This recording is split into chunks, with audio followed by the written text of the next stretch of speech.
Raríssimas, raríssimos e raríssimes, bom dia. René de Paula Júnior falando aqui no Radinho de Pilha, 19 de janeiro de 2026, segunda-feira, com passarinhos que eu consegui gravar nesse domingo porque a construção aqui ao lado deu uma trégua. O que essa gravação que está aqui ao fundo talvez não indique é algo que no processo de, de melhoria da qualidade do som, né, de tentar tirar ali alguns ruídos desnecessários, de dar o devido destaque para os passarinhos, eu posso estar mascarando um pouco o fato de que os passarinhos estão soando mais distantes.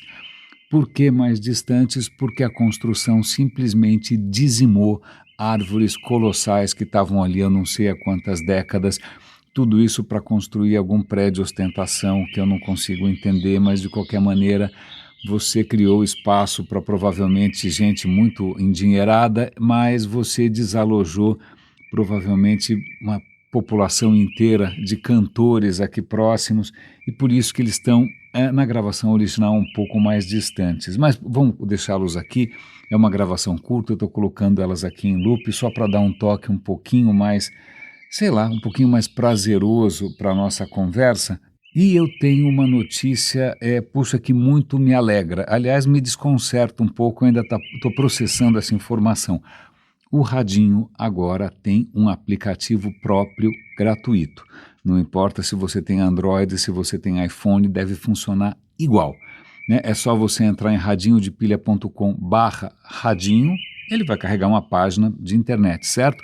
Mas se você for no seu browser, no seu navegador, lá que no meu caso é o Chrome, no iPhone deve ser o Safari, você clica lá no menuzinho e pede para adicionar ou então para instalar. E ele vai instalar como um aplicativo, e é um aplicativo super leve, super rápido, super seguro. E isso é uma coisa que eu queria fazer há muito tempo, mas eu nunca fiz, primeiro porque eu não sou um programador de verdade, né? E mesmo que eu quisesse ter, de repente, eu tinha conversado já inclusive com o ChatGPT a respeito, puxa, como é que eu poderia transformar o Radinho num aplicativo que a pessoa, né, que os raríssimos poderiam instalar, e aí ele me deu uma série de orientações aqui e acolá, plugins de WordPress, plataformas as a service, tal, mas eu tinha lido no final de semana que um concorrente do ChatGPT, que é o Claude, que eu também uso de vez em quando, né, ele estava se destacando como um excelente programador. Então eu cheguei para o Claude e fiz a seguinte pergunta, uma pergunta simples, olha, é o seguinte, eu tenho um podcast que está hospedado no SoundCloud, eu publico usando o WordPress através do plugin do Blueberry, simples assim. Como é que eu faço? Eu queria fazer um aplicativo, né, um aplicativo web. Ponto. Esse foi o meu prompt. Eu não fiz nada técnico, eu não fiz nada, só dei mais ou menos o contexto. O Claude, por alguma conversação anterior, ele lembrava que o meu podcast chamava Radinho de Pilha, pasme, isso me surpreendeu. Ele falou, pois não, algumas perguntas. Você quer que o aplicativo seja um estilo moderno, mais antigo? Você quer que ele tenha notificações? Ele fez algumas perguntinhas, que cores você gostaria? E eu falei, cara, ele não vai me perguntar mais nada? Cara, em questão de minutos, ele gerou uma série de arquivos HTML, CSS, JavaScript, o manifesto, etc. e tal, que eu baixei, subi lá para o meu servidor e funcionou de prima, em minutos. O Claude fez de graça para mim um aplicativo que você pode instalar e ele notifica você quando tiver algum episódio novo, você pode ouvir direto no próprio aplicativo, sem usar Spotify, sem usar nada, dá para você fazer download do episódio caso você queira ouvir offline. Eu fiquei chocado. Claro que tem melhorias possíveis, poderia melhorar o layout, mas eu vou deixar assim, keep it simple, eu não vou buscar a perfeição, eu só quero que basicamente funcione. Caso vocês queiram testar, vou dar o link aqui na descrição, né? Me deem feedbacks, por favor. O mais importante para mim é conseguir ter uma relativa independência dessas plataformas que são muitas vezes opacas e completamente impessoais. Eu estou numa briga com o Spotify faz meses, porque o radinho no Spotify parou de funcionar, não sei porquê. Né? O Spotify não consegue localizar qual é o problema, eles estão levantando uma bandeirinha vermelha, mas não dizem porquê, parece algum livro do Kafka, né? Mas agora pelo menos eu tenho essa independência e o que mais me espanta aqui é a facilidade, a rapidez e a qualidade com que o Claude me gerou um aplicativo móvel para uma coisa que, ok, é relativamente simples, né? A única informação que eu precisei colocar ali no código foi o endereço do RSS, é o endereço do que a gente chama feed. O resto eu não precisei mexer em nada, certo? Certo. Então, isso é bastante desconcertante, mas eu fico feliz de estar oferecendo uma opção a mais para vocês, uma opção que em princípio, espero que seja confiável, né? Aliás, quando você instala a própria Play Store do Google, diz que o radinho é limpinho. E já que a gente está falando de confiança aqui, tem uma questão curiosa. Tem um pouco a ver com isso.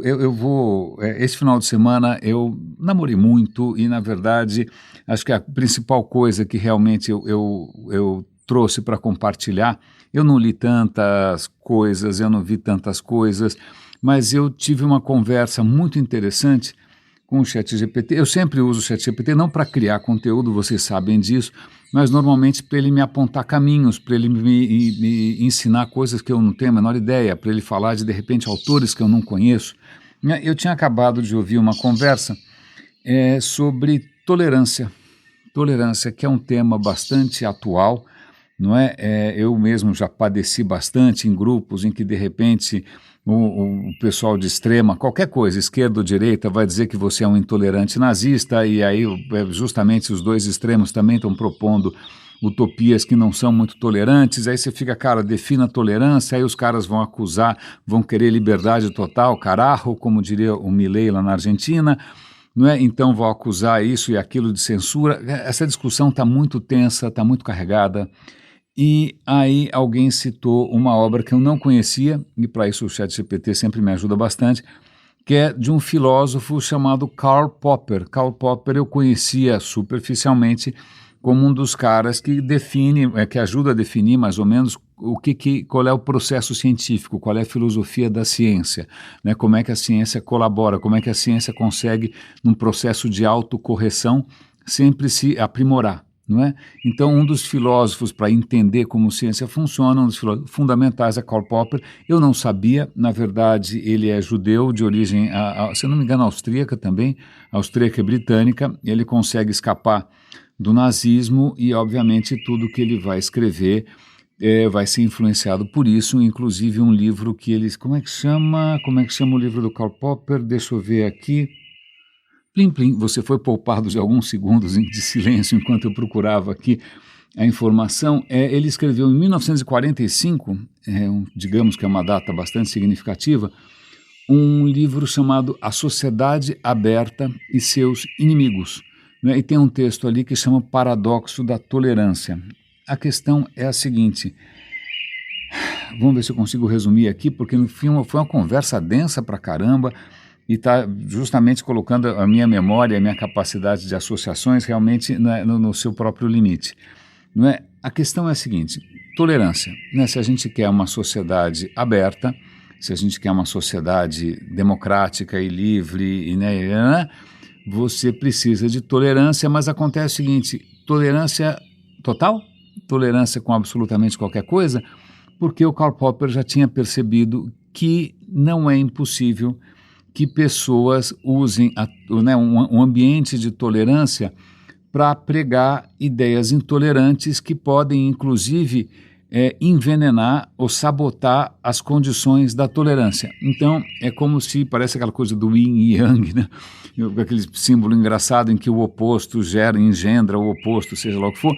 Mas se você não tomar cuidado, né, se você não policiar de alguma maneira, né, o que pode acontecer é surgir gente que vai aproveitar todo esse ambiente de discussão, esse ambiente de liberdade, para sabotar a discussão e para sabotar a liberdade. Ele não está falando isso de uma maneira, sei lá, gratuita, não é de uma maneira... Ele não está no vácuo, ele está falando isso porque ele viu o que aconteceu na ascensão do nazismo. Né, no final da Primeira Guerra Mundial, a Alemanha vira uma república. Essa república é uma grande experimentação, é uma experimentação muito complicada e tensa, né? Nem todo mundo ficou confortável com esse ambiente todo de muita incerteza, e isso abre espaço para que surja um Hitler e seus asseclas, né, que vão aproveitar o processo civil democrático para justamente impor um regime completamente intolerante. Então essa é a preocupação do Karl Popper. Ok, a gente quer uma sociedade tolerante, mas como é que a gente evita que a intolerância subverta tudo? Né? E aí o que ele vai pregar é que, olha, sei lá, eu estou sendo muito superficial, afinal eu não sou nenhum especialista. Eu até passei isso para o Renato Cecchettin, que eu tenho certeza que ele é muito mais capacitado do que eu para se aprofundar nessas questões, mas a questão é como é que você cria uma regra de jogo em que você consiga conter esse tipo de abuso, esse tipo de reversão do quadro democrático. Né? E o que ele está mais ou menos incitando aqui, olha, as ideias são livres, desde que você não tente justamente colocar em xeque ou sabotar a própria possibilidade da discussão. Certo? Certo. Muito complicado, muito difícil, mas afinal o processo democrático, o processo, vamos chamar de liberal também, liberal não no sentido econômico, mas no sentido de comportamento, né, de diversidade, de pluralidade. Ele inclusive cita um autor aqui, que é o Berlin, Isaiah Berlin, que também é um defensor da sociedade plural. Também, Berlin também é judeu. Ele também está tentando mostrar a importância da pluralidade, o risco que ela corre diante de visões que são totalitárias, verdades que são únicas, né, verdades que são inflexíveis, discursos intolerantes. Ele fala, cara, essa abertura, né, todas essas possibilidades, eventualmente em conflito, inclusive, são saudáveis, isso não é um problema. Né? O problema é quando você tenta substituir isso por alguma certeza sagrada qualquer, por um livro sagrado qualquer, seja a Bíblia, seja Karl Marx, seja, sei lá, Adam Smith, por alguma coisa que seria o pensamento único, tanto esquerda, direita, acima ou abaixo, tanto faz. Então, o Isaiah Berlin é um autor fundamental para a gente valorizar justamente a questão da diversidade, da pluralidade, hein? Como é que a gente mantém isso? Não é? E aí ele vai, na conversa aqui, ele vai acabar envolvendo também uma outra pensadora judia, que é a Hannah Arendt, fabulosa, magnífica. Eu tenho um conhecimento muito superficial, não vou fingir que eu li tudo, né? Li uma coisinha ou outra ali, eu já comprei livros, estão ali me esperando eu criar coragem, quero ver se eu consigo ler no original, se possível. Né, mas a Hannah Arendt também vai se debruçar, imagina, ela também é uma sobrevivente do Holocausto, também uma sobrevivente da Segunda Guerra Mundial, né, ela vai tentar entender o totalitarismo, como é que isso funciona. Né, e uma das questões que aparece com muita clareza quando você começa a misturar tudo isso é que uma das primeiras coisas que qualquer totalitarismo faz é quebrar ou tentar sabotar a noção de que alguma coisa seja verdadeira. Vai dizer que não, na verdade, tudo é opinião, tudo é percepção, nada é verdadeiro, e vai começar a sabotar a própria noção de verdade. A verdade passa a não ser mais confiável, então você vai ter um Trump ou qualquer outro deles dizendo que é tudo fake news, qualquer coisa que ele não gosta é fake news. Eu já tive amigos de esquerda e de direita que a hora que você vai trazer algum fato ele vai dizer que é fake, você vai ter o Putin falando que tudo é fake, você está sabotando a própria noção de verdade. Então essa é uma das coisas que sabota de uma maneira muito cruel, é muito difícil, muito cruel, a possibilidade do discurso, na hora que você começa a impossibilitar a própria noção de que existe um território comum em que você vai discutir. Né? Na hora que você se coloca na mesa alguém que é, sei lá, pró-Palestina, anti-Palestina, pró-isso, anti-aquilo, você vai ver que hoje as pessoas não estão mais eles não têm mais fatos comuns, porque um duvida do fato do outro, cada um traz sua própria versão, então o território, eles não estão lendo os mesmos jornais, não estão vendo os mesmos canais, eles não têm acesso às mesmas fontes, é uma total assimetria e isso torna muito difícil a discussão, a democracia, o debate, o avanço, mas óbvio, favorece o quê? A força, favorece a opressão, favorece o autoritarismo. Não é? É extremamente interessante a discussão, mas aí tem uma questão curiosa, porque assim que ele começou a contar um pouco do Karl Popper, das ideias dele, eu fiz uma pergunta que para mim é sempre muito importante. As ideias dele envelheceram bem? Porque eu, quando estava na faculdade, né? Volta e meia alguém puxava algum pensador, sei lá, qualquer coisa, qualquer Durkheim que seja Hegel, que seja Marx, que seja quem for, né, que seja Freud, e aí o cara vai colocar aquilo como se aquilo fosse algum texto, sei lá, sagrado que ainda estivesse valendo. Né? E eu sempre, na minha cabeça, como eu cheguei tarde no jogo, né, eu demorei muito para ir para a área de humanas, eu fiquei uns 5, 6 anos na área de exatas, eu sempre tive como é de dizer, essa ansiedade de saber que aquilo que eu estou aprendendo é aquilo que eu deveria estar aprendendo, que eu não iria perder tempo com coisas que não funcionam mais, coisas que não valem mais. Talvez eu tenha trazido para a área de humanas a mesma mentalidade de ciência. Ou seja, eu não quero aprender aqui a física de Galileu, desculpa, ela resolve muito pouca coisa. Né? Quais são as teorias mais novas? Eu não quero aprender aqui flogístico, eu não quero aprender aqui éter, eu não quero aprender aqui nada que não faça sentido. Quais são as últimas descobertas. Né? E quando você vai para a humanidade, não é bem assim que funciona. Né? Você tem toda uma questão de culto, você tem aquelas escolinhas, as panelinhas, né? Você tem as linhas de pensamento, se você é um cara behaviorista, se você é um cara, sei lá. Né? Isso sempre me gerou muita ansiedade. Então, e tem outra questão também, vamos imaginar que alguém tenha sido genial. Por exemplo, Nietzsche, que eu admiro por várias razões, né? E se ele tivesse vivido mais? E se ele tivesse visto o século XX? E se ele tivesse visto o século XXI? Isso vale para qualquer pensador. Né? Então você pensa lá, o que fulano disse há 2000 anos, tá legal. Desculpa, ele falou isso num contexto, num mundo muito pequenininho. Né? O que ele teria a dizer agora que tem Putins e Trump? Será que ele não ia rever um pouco algumas coisas? Não é possível que algumas colocações sejam eternas, que algumas colocações não sejam questionáveis. Aliás, isso é até um ponto muito interessante, porque o que o Popper está justamente tentando preservar é a capacidade de questionamento.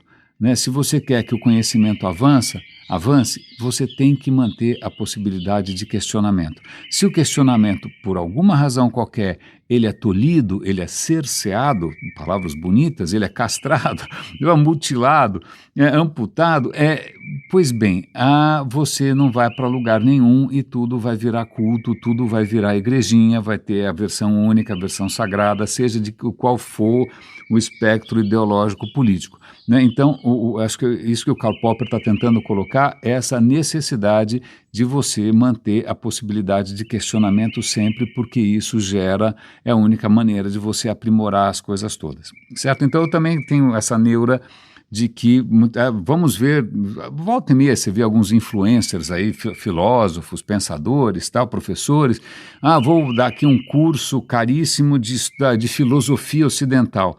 Tá, você vai aprender, sei lá, Wittgenstein. A questão é, desculpa, está de pé ainda? Né? Se ele tivesse vivido 20 anos mais, ele estaria pensando igual? Né? Ou essas coisas, de repente, alguns podem ter tido uma intuição extraordinária. Eu sempre acho que Spinoza teve uma intuição extraordinária, Heráclito também, né? E que aparentemente hoje elas continuam tendo, são ideias poderosas. Outras, talvez, Descartes, por exemplo, Platão nem se comenta, não é?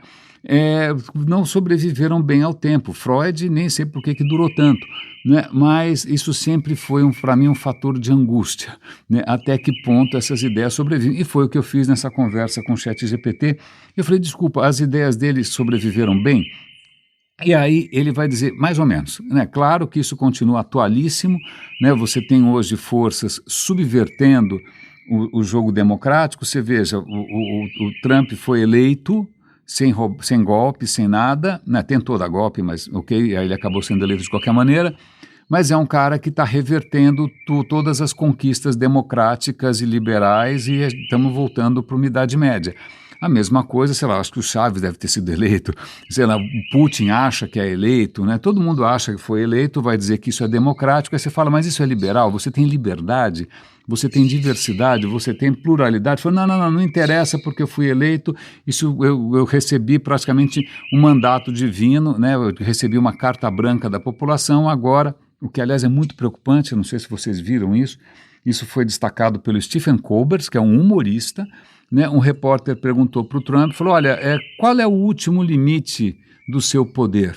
Né? Qual é a moralidade que guia que dá limites ao seu poder. E o Trump ele fala, a minha moralidade, eu tenho uma moralidade altíssima, de altíssima qualidade, como se moralidade fosse, sei lá, cocaína de altíssima qualidade.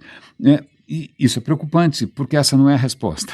Num governo democrático representativo, os três poderes têm que se limitar mutuamente para evitar justamente a concentração de poder. Então, ele tem limites, é o Congresso, ele jurou uma Constituição, ele não pode falar que o limite é a minha moralidade, que inclusive inexiste, não é? Porque ele jurou sobre a Constituição, ele tem o Congresso, ele tem... Cara, não é o Estado sou eu, né? Ele não é um rei sol, mas infelizmente é isso que está acontecendo. Mas vamos voltar aqui, as questões do Popper são muito atuais, não é? Porque tem a ver como as plataformas, por acaso, lidam com coisas que são absolutamente tóxicas, o efeito que elas tiveram nas últimas décadas, a polarização que isso causou, talvez uma polarização irreversível, o impacto que elas tiveram na confiança, como é que a gente sabe que qualquer conteúdo hoje é verdadeiro ou não, né, que vocês estão ouvindo a mim ou não, e não uma simulação qualquer de AI, não é? Então, esse impacto todo que as plataformas causaram, que, a meu ver, é absolutamente nuclear, é destrutivo, é tóxico e vai ser muito difícil de reverter, então mostra que o Popper é uma discussão sempre presente, mas o Popper também acho que tem limitações porque ele era um cara talvez muito bonzinho. Né? Como eu lembro que há muito tempo atrás, eu sempre cito isso porque eu nunca me esqueci, nunca processei muito bem, mas que sem querer, o colega não sabia que eu estava na lista de discussão, mas ele fala, o René é meio bobo, mas é bonzinho. Né? Então o nosso amigo Popper talvez seja bonzinho demais, porque ele está imaginando que o remédio, né, o antídoto contra a intolerância, ou contra pensamentos que são distorcidos, é o diálogo. É a racionalidade, como se a racionalidade vencesse, como se fosse possível você convencer através de argumentação racional. Né? E aí o ChatGPT chamou um autor que ele me colocou, que me apresentou há pouco tempo, o Friston, do Princípio de Energia Livre, em que é tão interessante essa colocação, esse contraponto, vamos chamar assim, porque eu mesmo tenho que rever e tenho que corrigir coisas que eu falei na semana passada. Semana passada eu fiz um vídeo sobre a importância da confiança e sobre a desgraça que é você não confiar.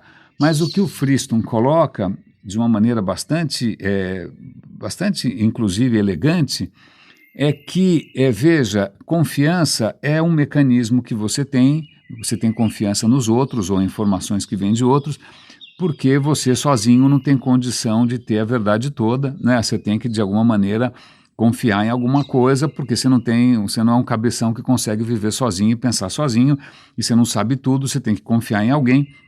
Mas o que o Friston demonstra é que confiança em alguma coisa não é uma questão de verdade, é simplesmente uma questão de narrativa.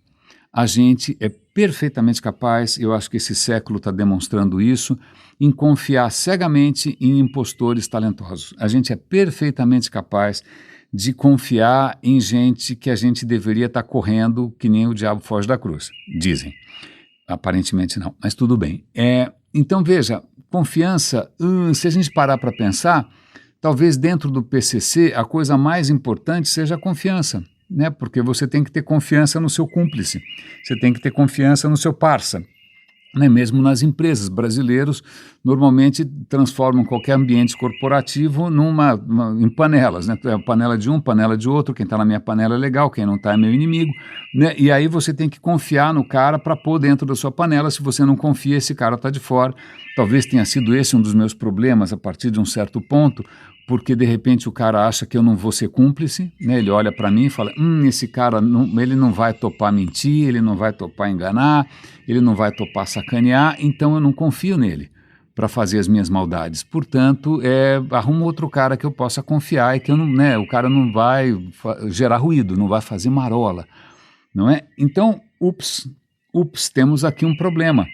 Porque, de repente, toda aquela racionalidade, aquela elegância, né, aquela serenidade do Popper, do Isaiah Berlin, da Hannah Arendt, o Friston vira e fala, olha, ok, tudo muito bom, mas a guerra é assimétrica, é desigual, porque, na verdade, a espécie, por razões perfeitamente compreensíveis, perfeitamente lógicas, ela não é lógica, né? O que acaba dando a impressão de confiabilidade são fatores que não têm nada a ver com a verdade.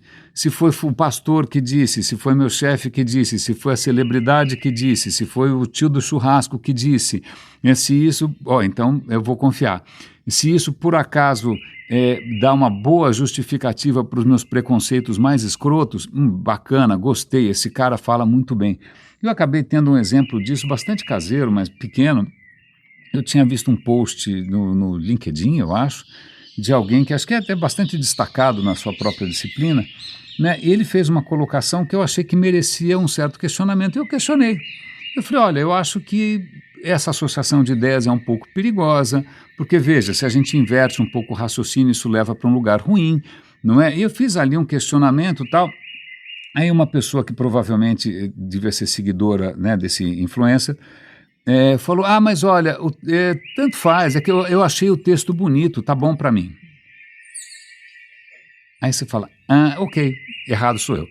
Errado sou eu, né, de achar que eu vou aqui tentar apontar eventualmente contradições, eventualmente inconsistências, ou mesmo, sei lá, delírios, né, e achar que isso vai simplesmente fazer a verdade, ou não digo a verdade, mas o conhecimento progredir além de preconceitos. Né? Mas, na verdade, o texto estava bem escrito. E se o texto está bem escrito, ok, então dane-se você, Renezinho, que resolveu bater fora do bumbo. Aliás, a gente tem uma cultura brasileira que, como a gente é uma cultura de cumplicidade, até para as coisas ruins, né, em que um conta com o outro ali, porque já que não dá para contar com nada mesmo, ninguém confia em nada mais amplo, a gente confia num círculo muito pequeno de comparsas, não tem nada mais estranho, mais, sei lá, mais alarmante do que alguém que questiona. Porque questionar significa que você não é confiável, mesmo que você esteja falando alguma coisa correta. Então, portanto, meus caros, isso é muito interessante, como é que a gente amarra tudo isso? Na semana passada, eu estava aqui tentando levantar a questão da confiança, do ambiente de desconfiança em que a gente vive, que o país sempre viveu, é um país que não confia muito no outro, né? Tentando resgatar a importância da confiança na colaboração. Né? Mas agora, no verdadeiro espírito de Popper, né, eu tenho que questionar a minha própria afirmação e ver que, de repente, confiança não é necessariamente a salvação da lavoura, ela é uma espada de dois gumes. Você pode ter confiança em coisas completamente equivocadas. Né? E eu fico feliz que, pelo menos nesse espaço aqui, né, vocês podem ter a garantia de que é possível questionar.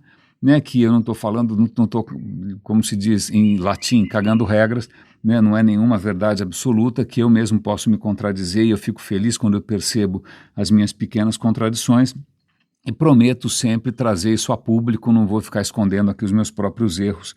Né, mas, de novo, com muita honestidade e também com muito realismo, sabendo que por mais que a gente seja, sei lá, que a gente seja, né, um adepto da transparência, do questionamento, da honestidade, da diversidade, da pluralidade, isso em termos sociais não é necessariamente confortável. Né? Para muita gente, esse ambiente em que tudo mais ou menos é possível, em que tudo você tem que ter esse espaço, para muita gente isso não é respirável. Para muita gente isso é incômodo, e isso dá para entender até do ponto de vista biológico. O nosso cérebro não aguenta tanta incerteza, ele precisa economizar energia, ele precisa assumir que algumas coisas são estáticas, que algumas coisas são sólidas, que algumas coisas não mudam muito, porque senão isso gera estresse.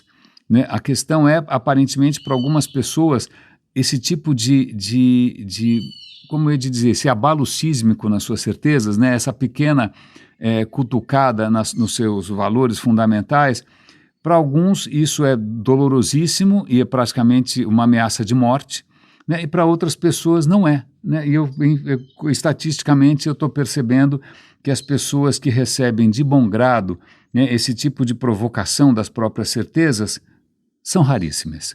Raríssimas, raríssimos e raríssimas. Muito obrigado pela atenção. Cuidem-se, por favor. Um grande abraço e depois me contem se o aplicativo do Radinho funcionou. Até amanhã.